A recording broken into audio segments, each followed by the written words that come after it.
오늘은 7편 성령 충만 받으라에서 7번째 말씀을 증첨하도록 하겠습니다.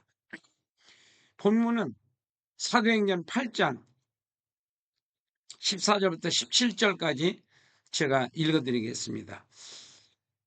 예루살렘에 있는 사도들이 사마리아도 하나님의 말씀을 받았다 함을 듣고 베드로와 요한을 보내매 그들이 내려가서 그들을 위하여 성령 받기를 기도하니 이는 아직 한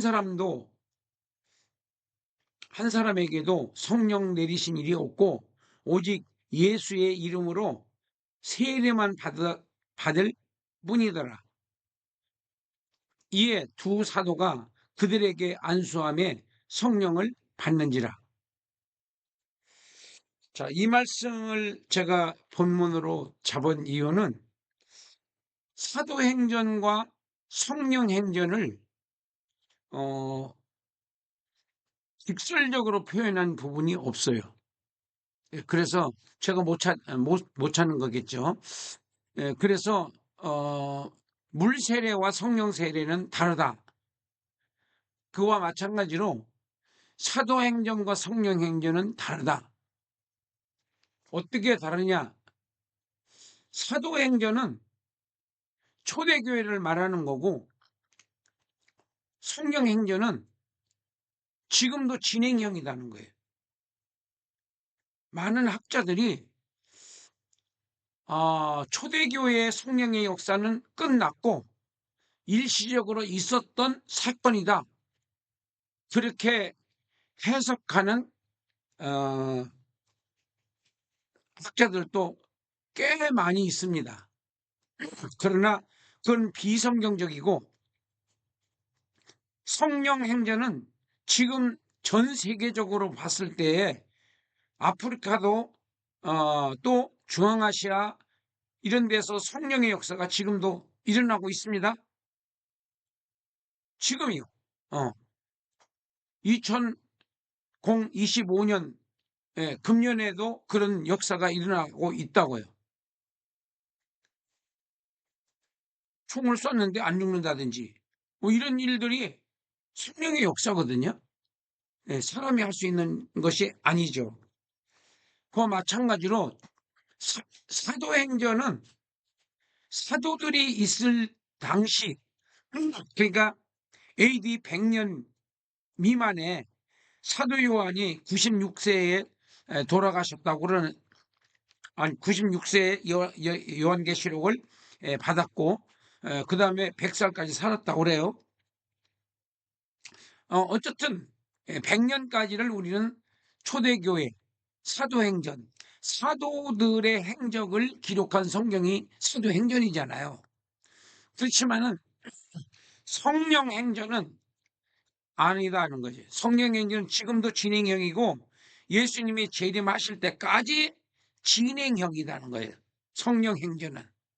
그래서 사도행전과 성령행전을 구분을 일단은 해 놓으셔야 그 이후에 성령의 역사는 계속 진행형으로 지금까지 진행되어지고 오고 있고 1907년 대한민국에, 그 대한민국만 그런 게 아니에요. 유럽이라든지 그 1700년대는 유럽에서 역사가 일어났고 1800년대는 미주에서 그 성령의 역사가 많이 일어났고 지금 2000년도 넘어서는 이제 아프리카, 아시아 쪽으로 지금 오고 지금 1907년도에 평양 회개운동, 원래는 원산에서 회개운동이 일어나서 평양 부흥 운동으로 그렇게 이제 승화가 되고 전국적으로 퍼져 나갔죠. 그 다음에 우리 대한민국에서도 1800년대에 얼마나 엄청난 성령의 역사가 일어났습니까?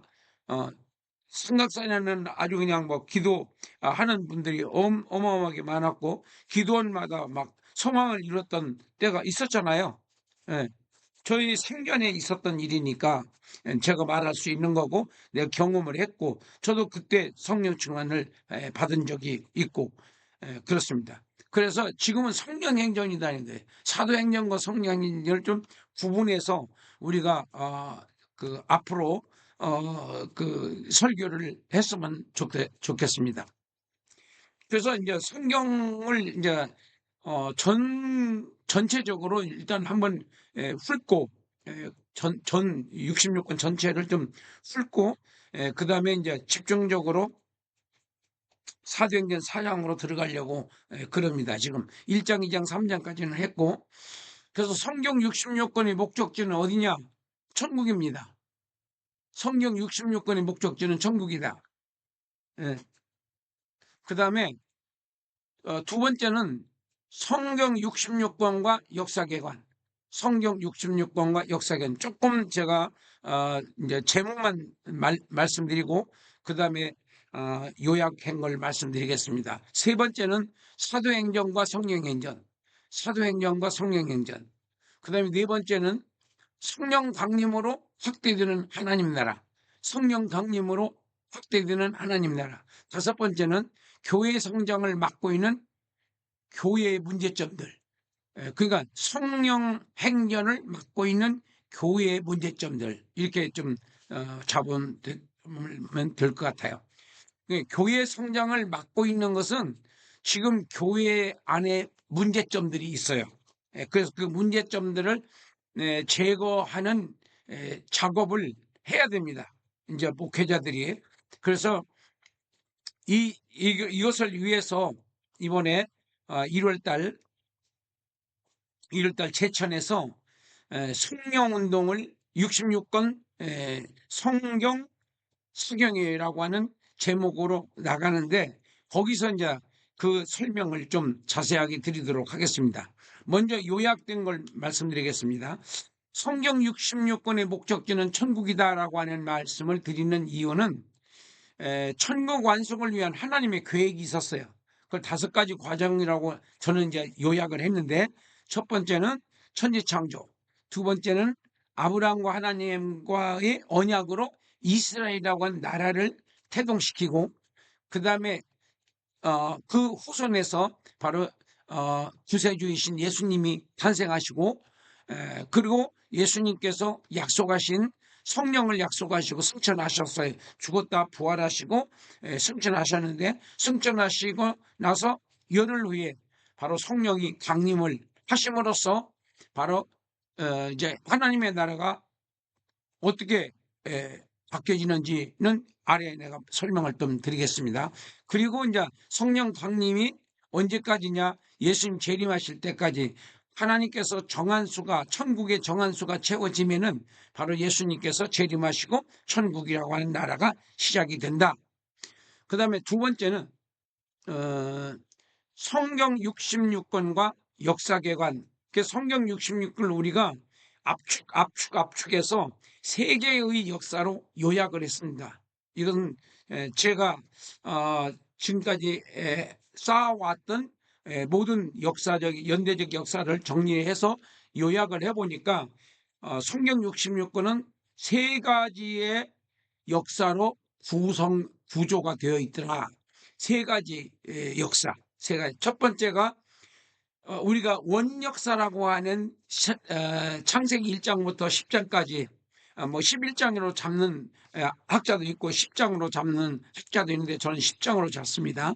초기 선민의 역사 1장부터 10장 32절까지 천지창조, 그 다음에 아담과 가인의 범죄, 그 다음에 노아 홍수 심판, 이렇게 해서 여기까지를 노아의 세 아들의 족보가 나오는 게 이제 10장인데, 어떻게 퍼져나갔는가, 이 부분을 이제 10장에서 설명하고 있는데, 여기까지를 초기 선민의 역사나, 이 초기 선민의 역사라고 하는 말도 하나님께서 저를 통해서 이제 발견하게 된 거예요.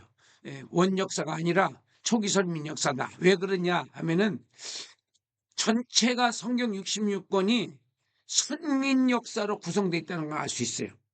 선민 역사로. 원역사는 붙일 만한 제목이 별로 없으니까 원역사라고 했는데, 그랬을 것 같아요, 내가 보기에는. 그런데 제가 이제 발견한 것은 원역사가 아니고 초기 선민 역사, 초기 선민 역사, 육적 선민 역사, 영적 선민 역사, 이렇게 세 개로 나뉘어져 있더라는 거예요, 이 성경 66권이. 그래서 초기 선민 역사는 창세기 1장부터 10장까지, 육적 선민의 역사는 창세기 11장 1절부터 요한복음까지, 영적 선민의 역사는 사도행전 1장부터 시작해서 요한계시록 22장까지, 이렇게 세 개로 이 역사 세 가지 역사, 첫 번째 초기 선민 역사, 두 번째 육적 선민 역사, 세 번째 영적 선민 역사, 이렇게 해서 세 개의 역사로 구성이 되어 있다. 그 다음에 이제 세 번째 사도행전과 성령행전, 여기서 이제 설명을 드리는 겁니다. 사도행전은 초대교회 역사입니다. 초대교회 역사. 최초로 성령 강림과 시작된 교회가 어떻게 태동되었고 어떻게 확대되었고 확산되었는가, 이 부분을 사도행전 1장부터 28장까지 이 구조적으로 되어 있어요. 그 이후에 이제 중세교회가 시작이 되고, 그 다음에 1517년까지를 중세교회라고 한다면은, 그 다음에 이제 그때 루터 종교개혁과 아울러서 1700년대 헨리 람켈이라고 하는 선교사의 그때 이제 선교가 시작이 된 게 1700년대가 되겠습니다. 그 다음에 껑충 넘어뛰어서 바로 한국교회 부흥은 1885년 선교가 시작이 되고, 원산 선교사의 회개로 1907년 평양 회개 운동으로, 그리고 성령 운동으로, 그리고 전국적으로 확산이 됐습니다. 그리고 1945년도에 독립을 했고, 그 원자폭탄 일본에 떨어짐으로써 항복하고, 우리는 어부지리로, 뭐 우리가 독립운동해서 독립이 된 것이 아니고, 미국 덕분에 뭐 우리를 비롯해서 전 동남아시아, 뭐 중국까지 다 독립을 한 거죠. 일제 치하에 있다가. 자, 이렇게 해서 우리 대한민국은 1948년 8월 15일 건국을 했고, 이스라엘은 1948년 5월 14일 날 건국했습니다. 우리나라하고 이스라엘하고 건국한 해가 똑같아요. 우리보다 3개월 빨리 했습니다, 이스라엘이. 그리고 이제 성령 부흥 운동이 전국적으로 확산된 게 1970년이 되겠습니다. 1970년부터 1990년도까지가 피크고 전성기입니다. 그리고 2000년부터 이제 북왕 해지면서 서양되게 되는데, 그때 왜 이렇게 됐는가? 왜 이렇게 서양돼 지금에 이르기까지, 지금은 완전히 교회가 다 타락을 해서 성령운동이 죽어 있죠. 이것이 실수였습니다. 성령운동을 비판한 교회들도 많았었고, 그 당시에 뭐 신비주의니 무슨 뭐, 요즘에 와서는 또 신사도주의니 뭐 이런 그런 아주 좋지 않은 말들을 하는데, 그 사람들은 성령을 받아본 적이 없습니다. 내가 볼 때는요. 방언 비판하는 분은 방언을 안 받아보신 분들이야. 그래서 방언 비판할 자격도 없습니다. 뭐 사탄의 소리니 뭐니 이렇게 비하시키는데, 그건 성령님이 하실 일이고 성령님이 판단하실 일이고, 우리는 성령 충만 받아야 우리가 내 영이 살고 교회가 살고 세계복음화에 앞장설 수가 있습니다. 지식으로 되는 게 아니에요. 그 다음에 네 번째가 성령 강림으로 확대되는 하나님 나라. 자, 성령 강림과 동시에 유대교에서 기독교로 바뀝니다.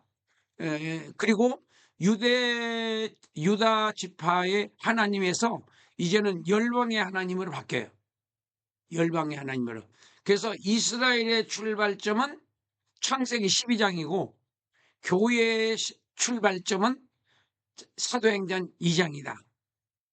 그리고 성령 강림과 동시에 교회가 태동되었고 유대교는 쇠퇴해 갔어요.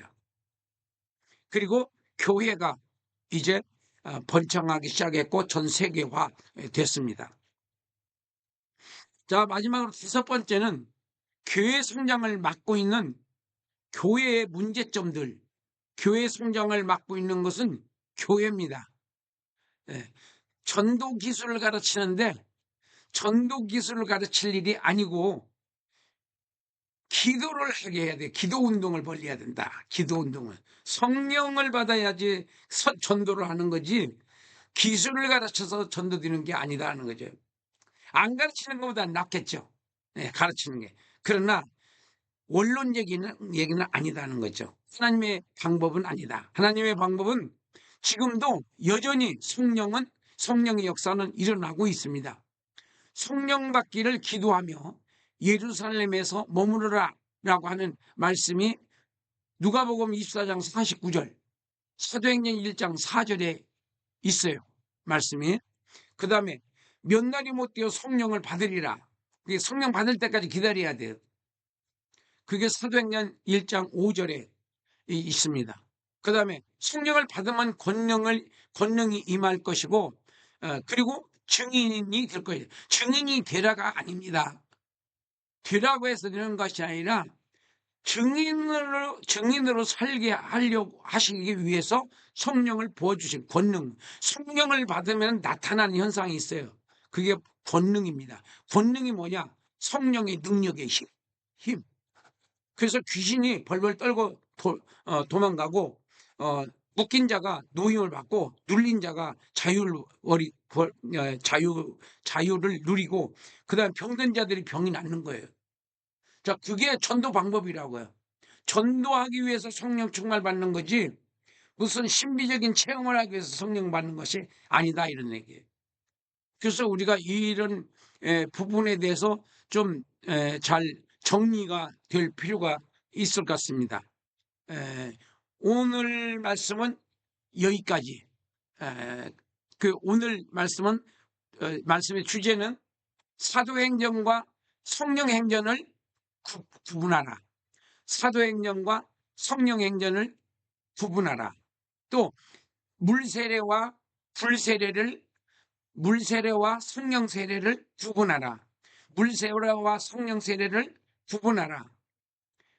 그래서 이걸 구분하지 못하면은 섞어서 말을 하게 되면은 뒤죽박죽이 되는 겁니다. 사도행전과 성령행전을 구분하라. 물세례와 불세례를 구분하라. 오늘은 이 말씀으로 마치도록